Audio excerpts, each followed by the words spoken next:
오늘의 주요 뉴스입니다. 오는 19일까지로 예정된 고강도 사회적 거리 두기의 연장 여부가 이번 주말 발표됩니다.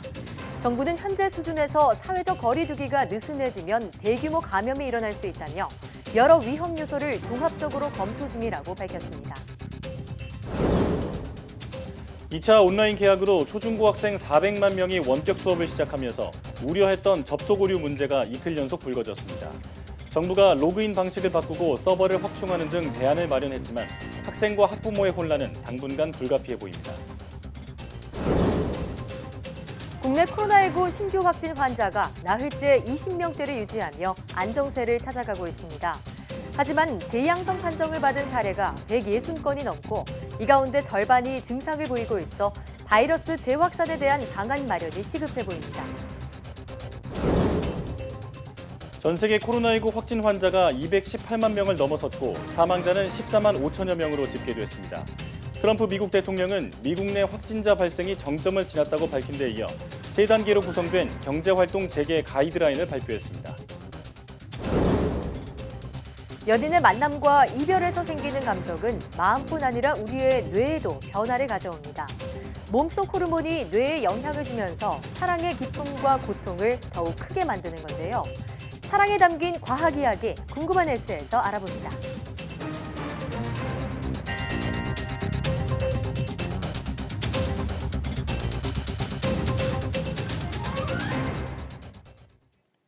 여러분 안녕하십니까? 사이언스 투데이입니다. 중앙방역대책본부 집계 결과 코로나19 완치자 중 재양성 판정을 받은 사람이 17일 0시 기준 163명으로 확인됐습니다. 전체 격리 해제자의 2.1% 수준으로 성별로 보면 여성이 109명으로 66.9%, 남성이 54명으로 33.1%였습니다. 연령대별로 보면 20대가 38명, 23.3%로 가장 많고 50대 32명, 30대 24명으로 나타났습니다. 이 밖에 40대가 19명, 60대 18명, 80대 이상 15명, 10대와 70대 각 6명, 10세 미만에서도 5명이 나와 전 연령대별로 고르게 재양성 사례가 발생하는 것으로 확인됐습니다. 지역별로는 지금까지 확진 환자가 가장 많았던 대구 지역의 재양성 발생이 가장 많아 41.1%에 달했고 경북 33.1%, 경기 8%, 서울 4.3% 등이었습니다. 격리 해제 후 재양성으로 확인되는 기간은 최소 1일, 최대 35일이 걸렸고 평균 기간은 13.5일로 나타났습니다. 판정 당시 증상 여부는 무증상이나 경증인 경우가 대부분이었습니다. 이처럼 정부는 고강도 사회적 거리 두기에 대한 피로감이 높아지면서 국민의 일상생활과 경제활동을 보장하는 생활 방역 체계로의 전환을 준비하고 있습니다. 하지만 자칫 사회적 거리 두기가 급격히 와해되면 대규모 발병이 일어날 수 있다고 우려하고 있으며 특히 학생들의 등교 개학에 대해서는 신중한 입장입니다. 한영규 기자의 보도입니다. 강화된 사회적 거리 두기 종료 시한이 오는 19일로 예정된 가운데 앞으로 코로나19에 어떻게 대응할지를 논의하기 위해 2차 생활방역위원회가 열렸습니다. 생활방역은 일상생활 속에서 경제나 사회활동을 영위하면서도 동시에 코로나19의 감염 예방과 차단 활동을 병행하는 새로운 일상에서의 방역 체계라고 정의했습니다. 일상생활과 경제활동을 영위하면서도 코로나 감염 확산을 억제할 수 있는 새로운 일상을 만드는 데 국민들께서 함께 학습하여 참여하고 실천하실 수 있도록 사전 준비가 필요한 시점입니다. 방역 당국은 투표와 방역이 병행된 21대 총선을 앞으로 맞이할 생활 방역의 대표적 예로 보고 있습니다. 입장하기 전에 열도 확인을 하고 마스크도 사용을 하고 필요할 경우에는 비닐 장갑도 필요할 수 있고 충분한 거리 두기를 해야 되고 최근 부활절과 총선의 영향을 평가하는 데는 1, 2주가 걸리기 때문에 방역 대책의 조정은 신중해야 한다는 게 방역 당국의 입장입니다. 특히 학생들의 등교 개학과 관련해서는 더욱 신중합니다. 등교 개학의 시기와 방법에 대해서는 집단 감염이 발생한 싱가포르 등의 사례를 참조하여 신중하게 논의해 줄 것을 당부하셨습니다. 싱가포르의 경우 방역의 모범 국가로 평가됐지만 학교를 개학하고 일상으로 복귀한 뒤 한 달 동안 확진자가 14배 증가한 사례를 타산지석으로 삼기로 했습니다. 고강도 사회적 거리 두기의 연장 여부는 이번 주말에 결정해 발표하기로 했습니다. YTN 한윤규입니다. 서울 시민 64%는 이달 19일 직후 고강도 사회적 거리 두기를 생활 방역으로 전환하는 것은 아직 이르다고 생각하는 것으로 조사됐습니다.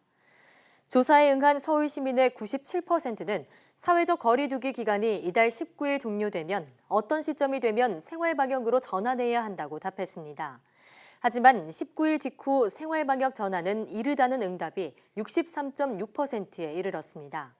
생활 방역 전환 시점 판단 기준으로는 확진자 수와 상관없이 정부가 통제 가능한 대응 체계가 갖춰졌다고 판단할 때가 36.5%로 1순위로 꼽혔고 신규 확진자 10명 이하일 때와 30명 이하일 때 등이 뒤를 이었습니다.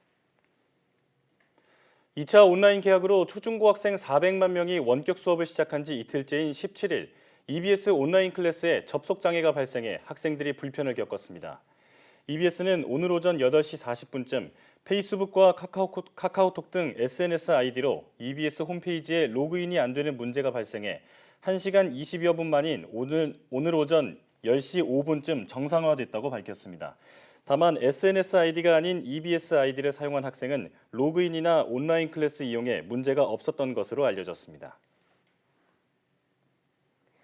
초등학교 1, 2, 3학년을 뺀 모든 학년이 온라인으로 수업할 때도 접속에 어려움이 있다는 불만이 곳곳에서 나왔습니다. 400만 명이 접속하다 보니 화상회의나 온라인 플랫폼 등이 불안해 일부 수업에 차질이 빚어졌습니다. 권호진 기자가 보도합니다. 국기에 대한 경례와 애국가 제창, 그리고 교장 선생님의 훈시. 열심히 생활해준 여러분을 칭찬합니다. 온라인 개학이지만 오프라인 못지않게 격식은 다 갖췄습니다. 이어 실시간 쌍방향으로 진행된 선생님과 학생들의 소개 시간. 온라인으로나마 얼굴을 보니까 너무 반갑네요. 원격 수업이 가뜩이나 낯선 학생들과 선생님이 돌발적인 접속 장애에 크게 당황합니다. 안 들리는 것 같아. 큰일 났네. 감기 걸려가지고 잘 안 들려요.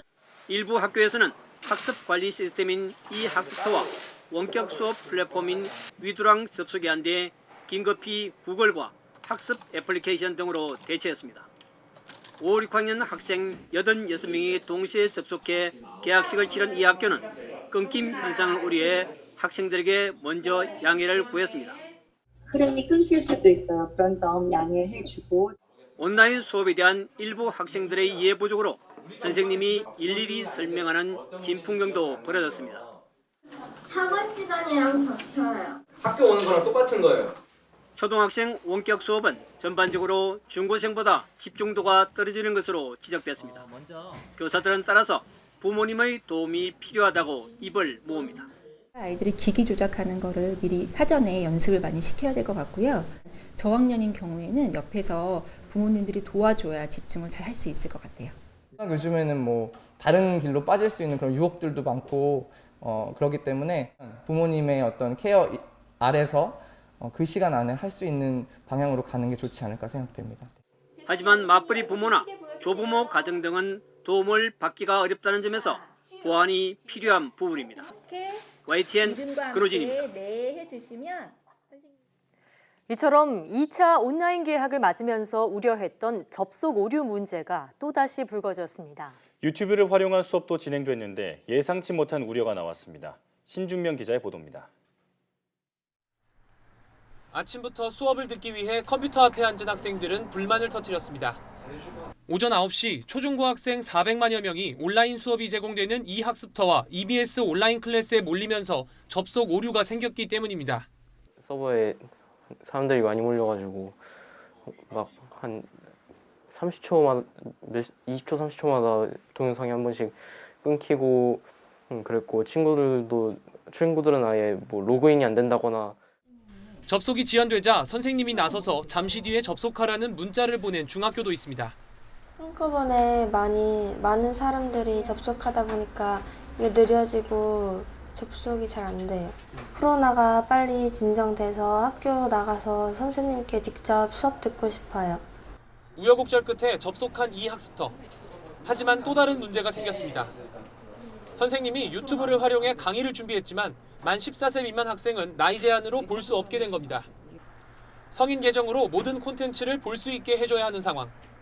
혹시 수업을 듣다 유해 영상에 노출되지 않을까 걱정하는 학부모도 있었습니다. 부모님 그 시선을 피해서 또 다른 공연이나 다른 그런 사이트로 들어갈 수 있는 그런 통로가 될 수도 있어서.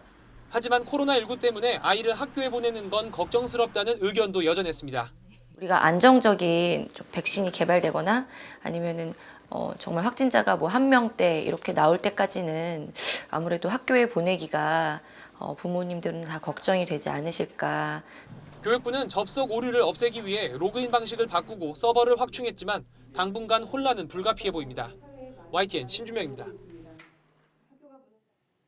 서울시 교육청이 원활한 원격 수업을 위해 온라인 교육 플랫폼 통합 로그인 방식 구축을 교육부에 제안했습니다. 통합 로그인은 하나의 아이디와 비밀번호로 여러 사이트나 앱에 접근할 수 있는 시스템입니다. 교육청은 교사와 학생들이 이학습터 등 온라인 교육 플랫폼에 로그인할 때마다 아이디와 비밀번호가 달라 불편하고 학생들의 학습 이력 통합 관리가 안 돼 진학 지도에 어려움을 겪고 있다며 제안 배경을 설명했습니다.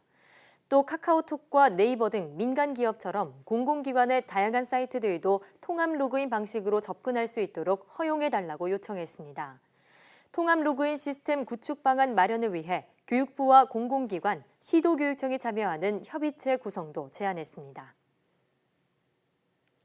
온라인 개학을 한 지 일주일이 넘었지만 장애 학생들을 위한 대책은 찾아보기 힘듭니다. 사실상 수업권을 보장받지 못한 채 방치된 상황인데요. 학생과 학부모들의 마음은 타들어갈 수밖에 없습니다. 정현우 기자입니다. 학급 친구들은 한창 집에서 원격 수업을 들을 시간. 복합장애가 있는 다영이는 집 대신 엄마 회사에서 수업을 듣습니다. 사이트에 로그인하는 것부터 와이파이 연결까지 엄마의 도움이 필요합니다. 엄마는 일하면서도 정신은 온통 다영이에게 쏠려 있습니다. 지금 이거 재밌니? 아니, 지겹지. 지겨워? 응. 왜 지겨워? 애들이랑 같이 만나서 하고 싶진 않아. 애들이랑 만나서 같이 하고 싶어? 학교에 갔을 때는 특수교사와 함께 수업을 들으면서 그나마 야외 활동을 했던 다영이. 온라인 개학을 한 뒤에는 집에만 있을 수밖에 없어 건강에도 빨간불이 켜졌습니다. 온라인 수업 틀어줘도 사실 그게 가만히 앉아서 하는 거잖아요. 그러다 보니까 신진대사가 원활하지 않아서 이제 계속 이렇게 몇 주가 흘렀잖아요. 이런 생활이. 조금 걷는 것도 너무 힘들어하고. 청각 장애를 앓고 있는 A양은 소리를 전기 신호로 바꿔주는 인공와우 이식 수술을 받았습니다. 학교에서 수업을 받을 때는 선생님 말씀이 잘 들려 학습에 큰 불편은 없었습니다. 하지만 원격 수업은 다릅니다. 제가 인공와우가 기계잖아요. 근데 기계랑 노트북에서 들리는 기계음이랑 섞여서 잡음이 좀 많이 들려서 뭐라고 하는지 잘 들리지가 않아요. 특성화고를 다니다 보니 종종 처음 듣는 전문 용어도 많이 나오는데 원격 수업에는 자막이 제대로 제공되지 않아 절반도 알아듣기 어렵습니다. 저는 비장애 학생들 중심으로 그 학교 교육 과정을 이어가야 되기 때문에 장애 학생들의 이런 온라인 수업은 저는 구색 맞추기라고 봐요. 학교에 조금 교실을 몇 개 열어가지고 클린존 같이 해가지고 소수 요일제 등교를 하는 것도 좀 해보고. 온라인 개학 전 교육부는 시청각 장애 학생들에게 자막이나 수어 통역을, 발달장애 학생에겐 특수교사의 방문 교육 등을 약속했습니다. 하지만 교육 현장에서 그 약속은 지켜지지 않고 있습니다. YTN 정현우입니다. 코로나19 확산 여파로 인해 재택근무를 진행해왔던 IT 업계가 점차 부분적인 출근 체제로 돌아가고 있습니다. 지난 2월 26일부터 원격 근무 체제를 운영해온 네이버는 이번 달 20일부터 29일을 원격 근무 종료를 준비하는 기간으로 정하고 주 2회 이상 정상 출근하기로 했습니다. 전환 기간에도 임산부와 기저질환자, 유증상자 또는 가족 돌봄이 필요한 경우에는 원격 근무가 가능합니다. NHN도 이번 달 말까지 주 2일 회사로 나오는 간헐적 출근 제도를 운영하며 출퇴근 시간을 따로 두지 않는 자율 출퇴근으로 직원 간 접촉을 줄일 예정입니다. 넷마블도 오는 20일부터 주 3일 출근 체제로 전환하고 직원 상황에 맞춰 자율적으로 출근 날짜를 선택하도록 했습니다. 카카오는 직원들이 일주일에 한 번 회사로 나오며 부서에서 주 2회 출근 요일을 정하면 이 가운데 하루를 골라 출근하게 됩니다.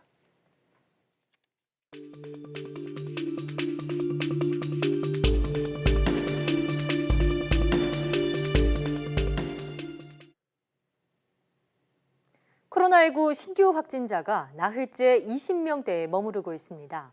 하지만 경북 예천을 중심으로 지역사회 감염이 확산하고 있고 재양성 사례도 160여 건에 달해 여전히 마음을 놓을 수 없는 상황입니다. 고려대학교 역학대학 김정기 교수와 함께 자세한 내용 살펴보도록 하겠습니다. 교수님 나와 계십니까? 네, 안녕하세요. 네. 경북 예천의 지역사회 감염이 심상치 않습니다. 지난 9일 40대 여성 일가족이 확진 판정을 받은 뒤에 이 지역에서만 30명 넘게 확진자가 나오고 있는데요. 방역당국은 사회적 거리 두기를 소홀히 한 결과라고 경고했습니다. 그런데 정부가 이미 한 차례 연장한 고강도의 사회적 거리 두기 시한이 이번 주말까지인데요. 거리 두기 연장에 대해서는 어떻게 생각하고 계십니까? 방금 전에 말씀하신 것처럼 경북 예천의 사례 같은 경우에는 한 명이 31명을 감염시키고 실제로 5차 전파까지 이루어진 예가 있거든요.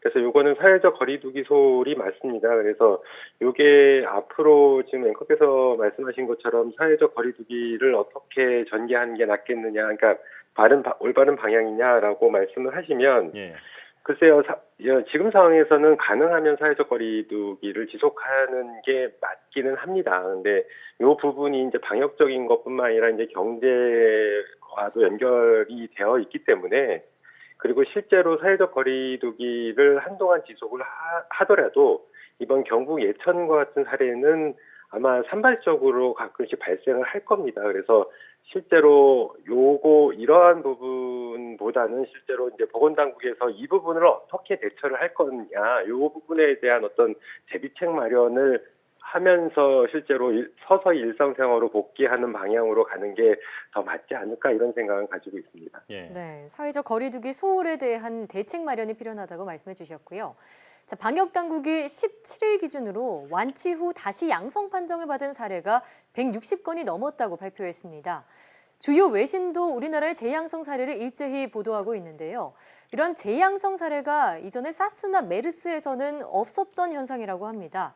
재양성 사례 어떻게 대처해야 할까요? 글쎄요, 이 재양성 사례는 현재까지 이제 재양성자에 의한 전파 사례는 아직까지 없다라고 보건당국에서 얘기를 하고 있거든요. 근데 실제로 전파가 되느냐 안 되느냐 이 부분은 아직까지는 모릅니다. 그래서 전파의 가능성도 있기 때문에 이 재양성 사례, 그러니까 재양성자가 발생을 했을 때 접촉자와 이에 대한 어떤 역학조사를 세밀하게 진행을 해야지만 향후에 어떻게 사례 정의를 개정을 할 건지의 여부가 결정이 되거든요. 그래서 이런 부분에 철저히 관리를 해야 되고, 실제로 어떤 과학적인 접근으로 하자면 그 양성자에 대한 항체 역가라는 건 양을 얘기하거든요. 그러니까 항체가 얼만큼 있는지 이 부분을 조사를 한 다음에 이를 바탕으로 양성에서 실제로 완치 퇴원하시는 분들이 재양성 사례가 발생했을 때에는 이들의 상관관계를 규명을 해야지만 앞으로 사례정의나 대응 지침 마련이 가능할 거다 이렇게 생각을 하고 있습니다. 자, 방역 당국이 재양성자 중에 유증상자의 비율이 절반 정도 된다고 지금까지 파악했습니다. 상당히 높은 비율인데 조금 전에 재양성자의 그 전파 사례는 없다고 말씀을 해주셨지만 그래도 바이러스 확산을 우려할 상황이라고 볼 수 있을까요? 재양성자에 의한 전파 사례가 없다는 건 보건당국의 입장이고요. 제가 보기에는 재양성자 중에 유증상자가 있다라면, 그리고 비율이 높다라면, 그러니까 유증상이라고 하는 것이 실제로 바이러스 양과 관련성이 있거든요. 그러니까 체내 바이러스의 양이 많을 경우에 보통 임상 증상이 나타나기 때문에 전파의 가능성은 배제를 못한다라고 저는 보고 있고요. 그래서 앞서 말씀드린 것처럼 재양성자와 접촉자에 대한 어떤 역학조사를 지금보다는 면밀하게 해야지만 실제로 재양성자가 전파를 일으키는지 여부가 판별이 날 거다 이렇게 생각하고 있습니다. 자, 방역 당국은 고위험 무증상자에 대한 전수조사를 할 계획이라고도 밝혔습니다. 고위험 무증상자에 대한 전수조사, 어떤 효과를 기대할 수 있을까요? 실제로 과거에서도 본 것처럼 고위험자 같은 경우에는 감염에 취약하고요. 그리고 특히나 감염됐을 경우에 예후도 안 좋거든요. 그래서 고위험 무증상자에 대한 전수조사는 실제로 고위험자에 대한 감염을 조기에 파악하고 이에 따라서 치사율을 낮출 수 있는 제가 보기에는 필요한 어떤 조치다 이렇게 생각을 하고 있습니다. 예. 자, 일부 국가에서 코로나19를 겪고 항체가 형성된 사람에게 면역증을 주는 방안을 고려하고 있다고 하죠. 일단 우리 방역 당국은 성급한 방안이라고 선을 그었습니다. 세계 각국에서 지역사회의 항체가 얼마나 생성됐는지 그리고 지속력이나 방어력은 어느 정도인지 파악하고 있다고 하는데 이 항체의 특성을 파악하는 게 어떤 의미가 있는 건가요? 실제로 이제 현재 코로나19 바이러스 자체도 신종이기 때문에 잘 모르고요. 그리고 코로나19 바이러스에 대한 항체에 대해서도 아직 아는 게 없습니다. 그래서 지역사회, 생물학적으로 봤을 때에는 지역사회에서 그 집단 내에 항체가 어느 정도 형성됐는지도 파악이 안 되고 있고요. 그리고 항체가 형성된 그 개개인에 있어서 아까 말씀드린 것처럼 항체 역가, 즉 항체 양이 얼마큼 되는지도 모르고 이러한 역가의 차이가 방어능이나 중화능과 어떤 상관관계가 있는지도 현재 잘 파악이 안 돼 있습니다. 더군다나 항체가 형성되면 일정 기간 꽤 오랫동안 지속되는 경우도 있지만 짧은 기간만 지속되는 경우도 있기 때문에 코로나19 같은 경우에는 이 지속성이 어느 정도 되는지도 모르고 돌연변이가 현재 어느 정도 있는지도 모르고 돌연변이 간의 교차 면역은 어느 정도 있는지 이런 것까지 다 모르고 있거든요. 그래서 이러한 부분을 철저히 파악하는 게 향후에 백신 개발에서도 굉장히 중요한 부분이 있고요. 앵커께서 말씀하신 면역증 교부 요거와도 굉장히 깊은 관계가 있습니다. 그런데 우리 보건당국에서는 유럽의 특히 이탈리아 일부 주에서는 이미 의료진을 대상으로 면역증을 발급하는 걸 결정을 했고 영국도 검토 중이라고 얘기를 하는데 우리나라 보건당국은 성급하다라고 이제 발표를 했는데 성급하다라고 보기에는 아직까지 우리나라에서는 그렇게 실효성이 있지 않지 않나 이렇게 생각을 가지고 있습니다. 그래서 도입하는 거는 좀 우려가 있다 이렇게 생각을 하고 있습니다. 네, 면역증 교부에 대해서는 도입하기 아직 이르다 말씀해 주셨고요. 앞서 바이러스 항체에 대해 언급하셨는데요. 진단 키트에도 항체 진단 키트가 있고 항원 진단 키트가 있죠. 각각의 원리와 차이점을 설명해 주시죠. 말씀하신 그대로 항체 진단 키트는 항체를 진단하는 거고요. 항원 진단 키트는 항원을 진단하는 겁니다. 그래서 항체 진단 키트라고 하는 거는 실제로 그 진단 키트에 항원을 탑재를 하고요. 그러니까 바이러스의 특정 단백질을 탑재를 한 다음에 사람의 혈액 속에 존재하는 항체의 존재 유무 또는 항체 양을 검출하는 키트가 항체 진단 키트고 반대로 항원 진단 키트는 키트에 항체를 탑재를 한 다음에 지금 우리가 진단 목적으로 그러니까 감염자를 파악하기 위해서 유전자 검사하듯이 이렇게 검사하는 방법이 항원 진단 키트다 이렇게 이해하시면 되겠습니다. 자, 국립보건원이 미국에서 임상시험 중인 코로나19 백신 후보 물질을 이용해서 국내에서 임상시험을 진행한다고 밝혔습니다. 이 백신 후보 물질은 DNA 기반 백신으로 알려졌는데요. DNA 기반 백신이란 무엇이고 그리고 기존 백신과는 어떻게 다른 건지 설명해 주시죠. DNA 백신이라고 하는 거는 바이러스의 특정 항원 단백질을 발현시키는 유전자 부위를 플라즈미드 형태의 DNA에 삽입한 백신을 DNA 백신이라고 하거든요. 그래서 이러한 DNA가 삽입된 그 플라즈미드를 체내에 주사하게 되면 해당 단백질이 만들어지게 되고 그 만들어진 단백질이 면역 반응을 유도하는 이런 시스템이 DNA 백신이라고 보시면 됩니다.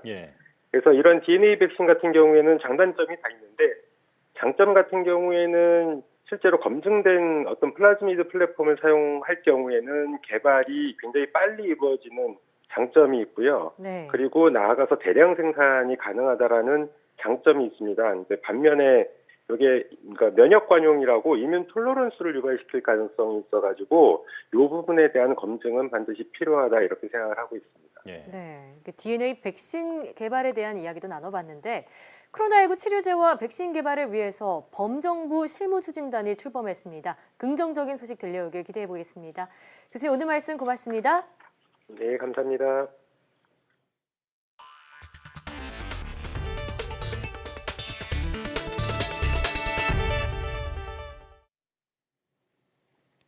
전 세계 코로나19 확진자가 218만 명을 넘고 사망자는 14만 5천여 명으로 증가했습니다. 국제 통계 사이트인 월드오미터에 따르면 17일 오전 11시 기준 미국은 하루 신규 확진자가 3만 명 가까이 늘며 총 67만 7천여 명이 됐습니다. 미국의 사망자는 2천 명 넘게 늘어나 3만 4,600여 명에 이릅니다. 유럽의 확산 추세도 여전합니다. 프랑스에서는 하루 1만 7천여 명이 추가되면서 확진자가 16만 5천 명을 넘었고 하루 750여 명이 숨지면서 사망자는 1만 8천 명에 육박합니다. 영국의 사망자는 하루 860명 늘어나 총 13,700여 명이 됐고 확진자는 4,600명 늘어나 10만 명을 넘었습니다. 이탈리아는 신규 확진자가 다시 3,700명대로 증가해 17만 명에 육박하고 있고 사망자는 2만 2천여 명이 됐습니다. 트럼프 미국 대통령이 미국 내 경제 활동을 단계적으로 재가동하기 위한 세 단계 가이드라인을 발표했습니다. 트럼프 대통령은 각 주의 코로나19 감염 사정에 따라 주지사들이 경제 활동 재개 여부를 결정할 것이라고 말했습니다. 보도에 이동헌 기자입니다.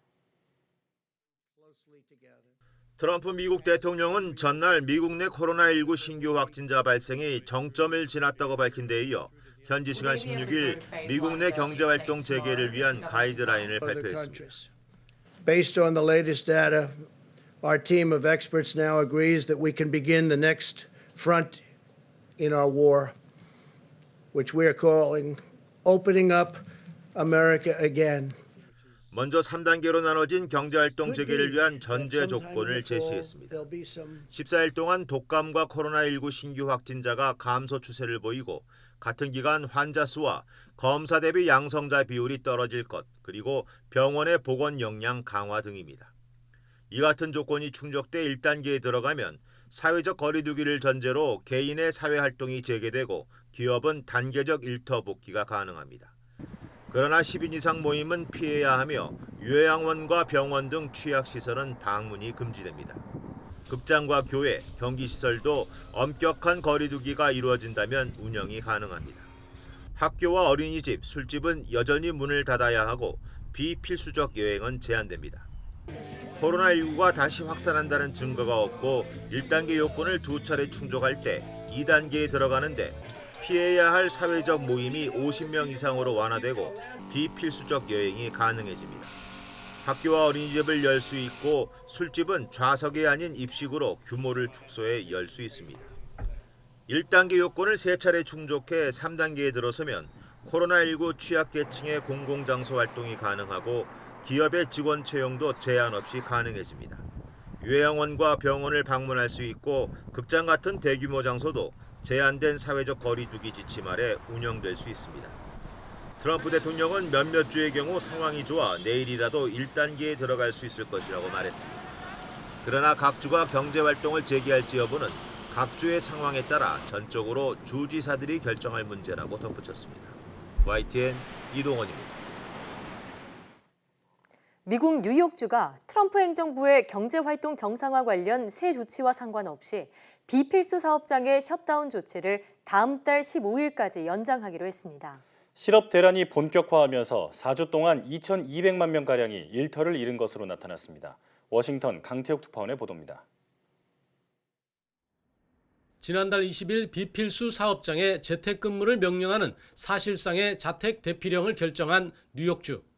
이번 달 말 해제 예정이었지만 다음 달 15일까지 연장하기로 했습니다. 감염률이 더 많이 내려가는 것을 확인할 필요가 있다는 이유입니다. So we have to continue doing what we're doing. I'd like to see that infection rate get down even more. 쿠오모 주지사는 이번 조치에 대해 다른 주들과 조율했다고 밝혔습니다.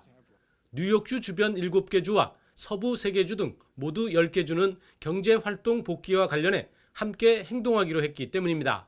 이런 가운데 미국의 경제 상황은 악화 일로입니다.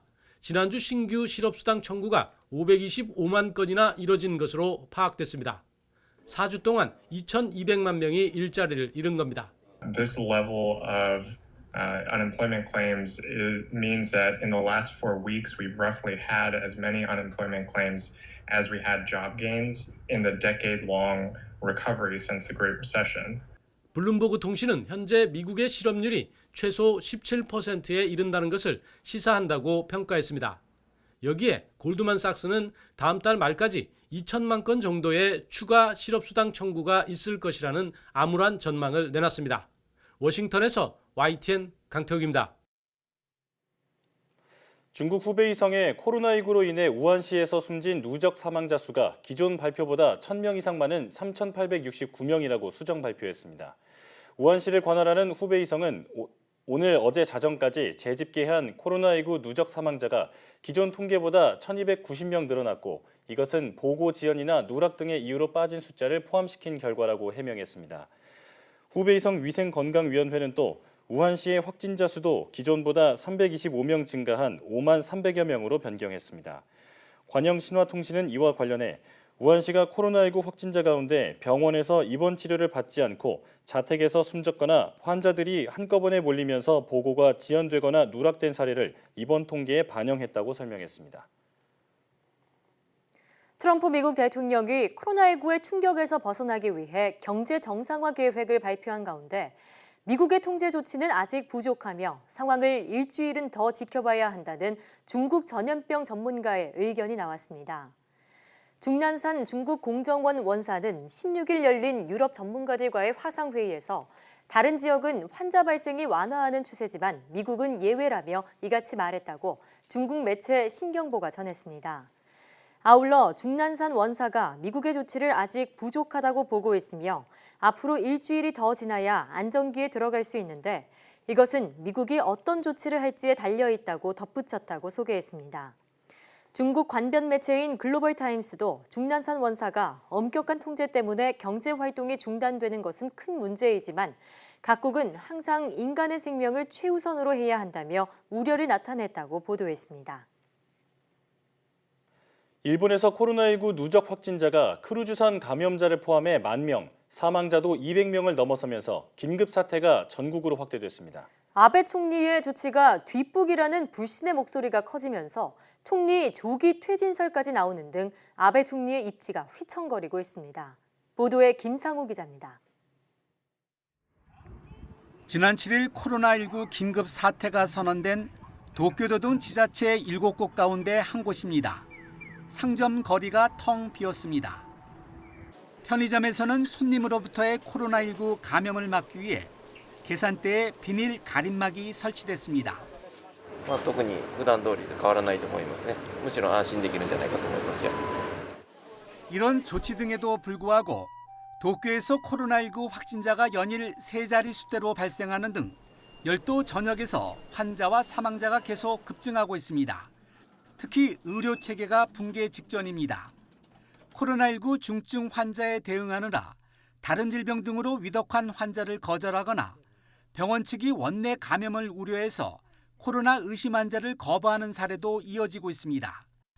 일본 정부는 긴급 사태 대상을 기존 7곳 외 나머지 광역자치단체를 모두 포함시켰습니다.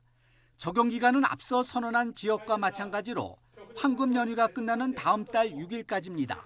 都道府県をまたいで人が移動することをまん延防止の観点から絶対に避けるよう住民の方々に促していただくようお願いいたします。 아베 총리의 위기관리 조치가 뒷북이라는 국민적 불신이 확산하면서 총리직 수행에 대한 부정적 보도가 잇따르고 있습니다. 총리 부인이 지난달 중순 아베 총리가 외부활동 자제를 요청한 다음 날 지방여행을 다녀왔다는 보도에 이어 자민당 내에서 총리 6월 퇴진설이 나오는 보도 등 아베 총리의 입지가 크게 흔들리는 분위기입니다. YTN 김상호입니다. 미국에 이어 프랑스의 항공모함에서도 코로나19 환자가 대규모로 발생했습니다. 크루즈선에 이어 항공모함까지 밀폐된 대형 선박이 코로나19 확산에 온상이 되고 있습니다. 김태현 기자의 보도입니다. 지중해 연안의 프랑스 툴롱 해군기지 부근에서 프랑스 해군 병사와 장교들이 코로나19 검사를 받고 있습니다. 핵추진 항공모함인 샤를 드골호에서 집단 감염이 발생했습니다. 프랑스 국방부는 드골로에 탑승한 승조원 1,760여 명 중 수백 명이 양성 판정을 받았다고 밝혔습니다. 확진자들은 병원에 속속 입원했고 나머지 대원들은 툴롱 기지에 격리됐습니다. 드골호는 나토 연합작전의 일환으로 발트해에 배치돼 있던 중 승조원 수십 명이 감염 의심 증세를 보이자 작전을 멈추고 일정을 앞당겨 귀환했습니다. 앞서 미국의 항공모함 시어도어 루스벨트호에서도 지난달 무더기로 환자가 나왔습니다. 항공모함이 괌 기지에 정박한 이후 사망자까지 나오자 긴장감이 더욱 높아졌습니다.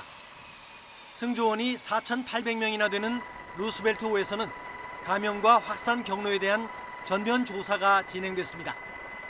집단 감염 사실을 국방부에 전하는 과정에서 그 내용이 언론에 유출된 책임으로 함장이 경질된 뒤 해군 장관 대행까지 사임하는 사태가 이어지며 논란을 빚었습니다.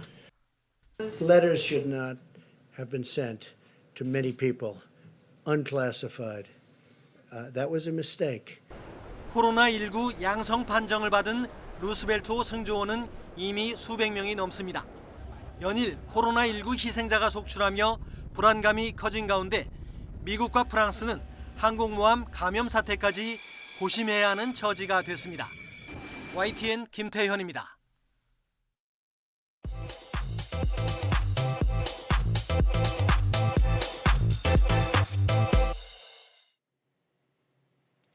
과학에 대한 모든 궁금증을 풀어주는 궁금한 S 시간입니다. 미국의 여성 시인 에밀리 디킨스는 이별은 우리가 지옥에서 경험할 수 있는 모든 것이라고 표현했는데요. 이별의 아픔이 그만큼 지독하다는 말이겠죠. 연인에게 이별을 통보받은 후 남은 마음의 상처는 단지 추상적인 개념일까요? 아니면 우리 뇌에 어떤 변화가 일어나는 걸까요? 그 궁금증을 지금 바로 화면으로 만나보시죠. 안녕하세요. 과학의 모든 궁금증을 해결하는 궁금한 S의 이호종입니다. 궁금한 S와 함께할 오늘의 이야기 만나볼게요.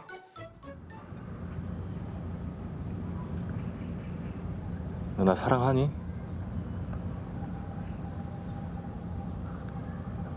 어떻게 사랑이 변하니?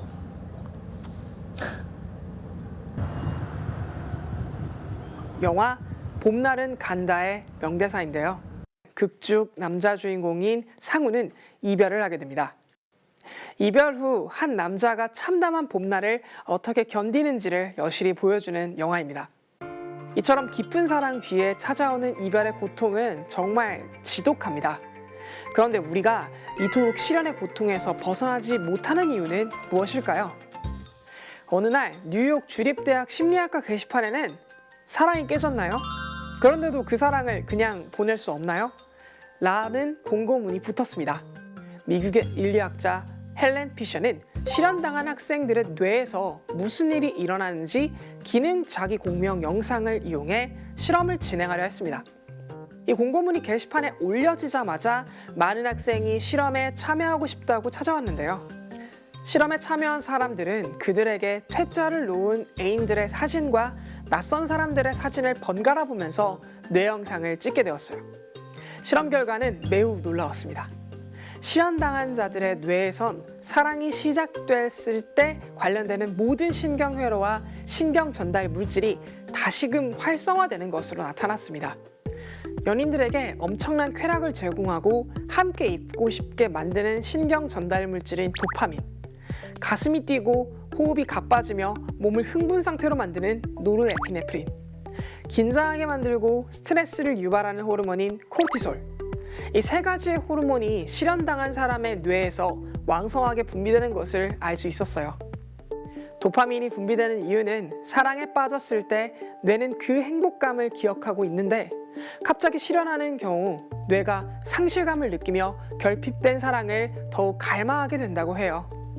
과거에 사랑했던 기억이 쾌락 중추를 자극해 상대를 잃고 싶지 않은 마음과 상대방에 대한 집착이 더욱 강해지는 것이죠. 초기에는 이별을 부정하지만 뇌가 이 상황은 이제 돌이킬 수 없다고 인지하는 순간 분노 호르몬인 노르에피네프린이 급격히 분비되는데요. 혈압이 올라가고 가슴이 뛰면서 분노가 폭발하며 몸을 흥분 상태로 만듭니다. 그래서 실현을 겪게 되는 사람들은 무기력하다가 울다가 화났다가 후회하다가 좋았을 때를 생각하며 집착하는 과정에 무한 반복을 겪게 되는 거라고 합니다. 마음의 상처를 치유하기도 전에 몸을 억누르는 몸살 기운은 우리를 더 고통스럽게 하는데요. 이는 바로 코르티솔 때문입니다. 낙심한 연인들이 고열에 시달리게 되거나 입맛을 잃어버리게 되는 것도 이 코르티솔 때문인데요. 즉 실연으로 앓아누운 연인들은 말 그대로 병을 앓고 있는 거죠.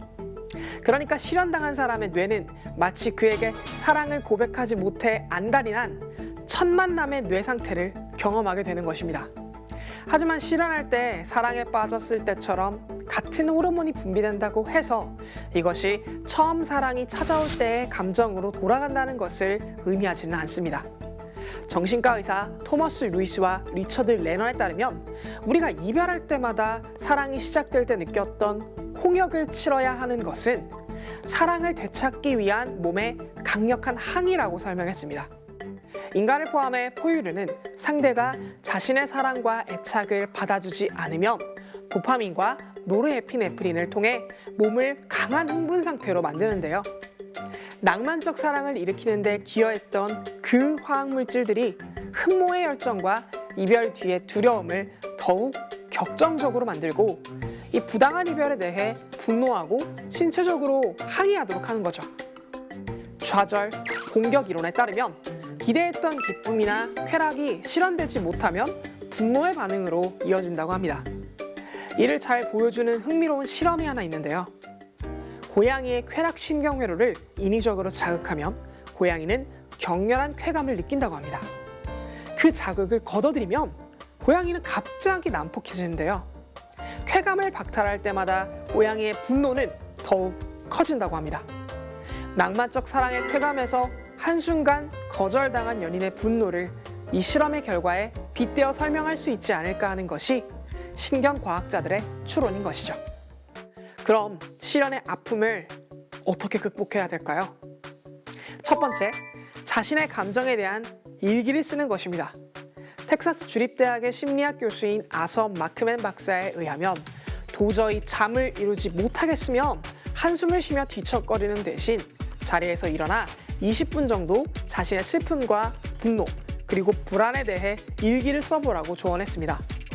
두 번째, 행복한 음악을 듣는 것인데요. 실연을 당하면 유독 슬픈 노래에 감정이입을 하게 되잖아요. 하지만 이는 우울과 무기력을 극복하기엔 현명하지 못한 방법이라고 합니다. 마지막 세 번째, 술은 적당히 마시기입니다. 이별에 아픈 사람이 가장 먼저 찾게 되는 건 뭐니 해도 술이죠. 처음 술을 마시고 2시간까지는 뇌의 도파민 분비가 대량으로 늘어나서 불안감을 해소할 수 있다고 합니다. 하지만 2시간 이상 계속 마시다 보면 오히려 도파민의 폭락을 불러일으킬 수 있다고 해요. 매일 과음을 하는 건 역효과를 유발할 수 있다는 것 꼭 기억하세요. 오늘 궁금한 에세이에서는 실연의 아픔으로 고통스러워할 때 분비되는 호르몬과 슬기롭게 실연을 극복하는 방법까지 함께 알아봤는데요.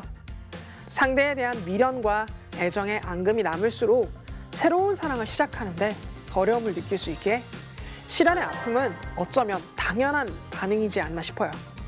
그럼 궁금한 S는 여기서 이만 인사드릴게요. 과학에 대한 궁금증이 있다면 언제든 유튜브에 사이언스 투데이를 검색해주세요. 이상 궁금한 S였습니다.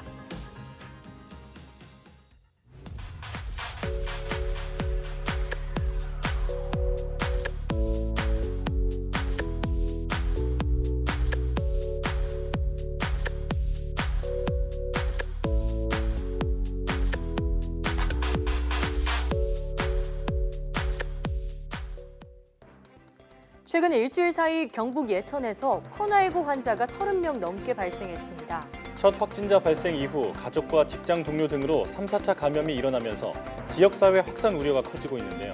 사회적 거리두기에서 생활방역 체제로 넘어가더라도 일상 속 거리두기 노력은 지속해야겠습니다. 사이언스 투데이 오늘 저희가 준비한 소식은 여기까지입니다. 함께해 주신 여러분 고맙습니다.